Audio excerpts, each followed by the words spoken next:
Good evening दोस्तों। आज दूसरी बार आपके बीच आया। सुबह एक छोटा सा गिफ्ट दिया आपको, थोड़ा सा कुछ लिया। तो अभी कुछ चीज़ और थी जो मेरे दिल को छू रही थी।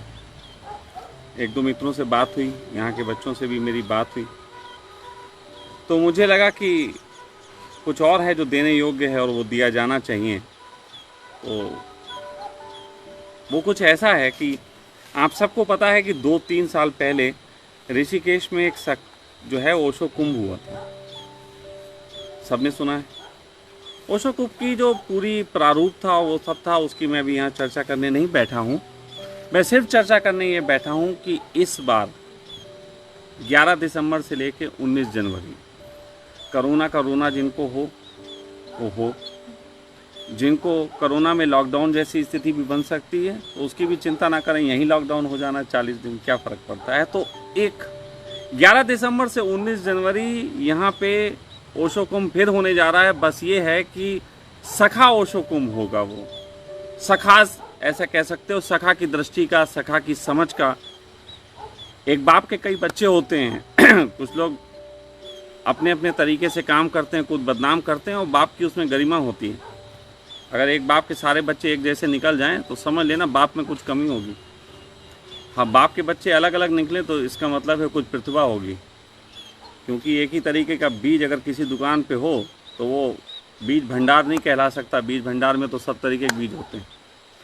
तो मैं ये कह सकता हूँ, मैं ओशो जगत का सबसे बदनाम, बुरा इंसान, दुष्ट, नालायक, जो भी कह लो, लेकिन मैं अपनी मौत से फिर घोषणा करता हूँ कि 11 दिसंबर से 19 जनवरी 40 दिन यहाँ पे फिर एक उत्सव होगा और ज़बरदस्त उत्सव होगा। और मैं इसको कहने में कतई झिझक महसूस नहीं करता कि मैं इस सब का श्रेय जो है वो मनोज जी को देना चाहता हूँ। मनोज गोयल हैं हमारे एक मित्र। उन्होंने मुझे अभी अलीगढ़ इनवाइट किया था एक दिन के लिए, और मैं जब वहाँ गया तो वहाँ उन्होंने सन्यासी मित्रों को बताया होगा कि मैं आ रहा हूँ। तो मैं जितने भी मित्रों से मिला लगभग सभी मुझे जानते थे, सुनते थे। तो मुझे कहीं ना कहीं उस 3 दिनों ऐसी प्रतीति हुई। गया एक दिन के लिए था लेकिन 3 दिन रुका उन सब के बीच। मुझे कुछ ऐसी प्रतीति हुई कि भले ही मेरी बदनामियाँ, मेरा जीने का सलीका, लेकिन शायद उस ओशो कुंभ के बाद 2-3 सालों में ओशो सन्यासियों के, बहुत से ओशो सन्यासियों के दिलों में कम से कम इतना जगह खुली है, एक खिड़की जितनी, जहाँ से मैं उनके दिल में झांक सकूं और जहाँ से उस खिड़की से वो मेरे जीवन में देख सकें। संवाद स्थापित करने का एक छोटा सा ज़रिया तो कम से कम मुझे लगता है कि अब बना है। इन्हीं सबको देखते हुए ये भाव उठा कि फिर बात कहनी है, क्योंकि निश्चित सदा ही जो मैं करना चाहता हूँ वो आप सबको मालूम है जहाँ का ठौर किथे है, और वो मुझे करना है। लेकिन अब जो है नाम होगा सखा ओशो कुंभ। इसको कोई किसी दृष्टि से देख सकता है, उसको ये भी देख सकता है कि किसी सन्यासी ने अपना नाम पहले रख के गुरु से आगे अपना नाम कर लिया।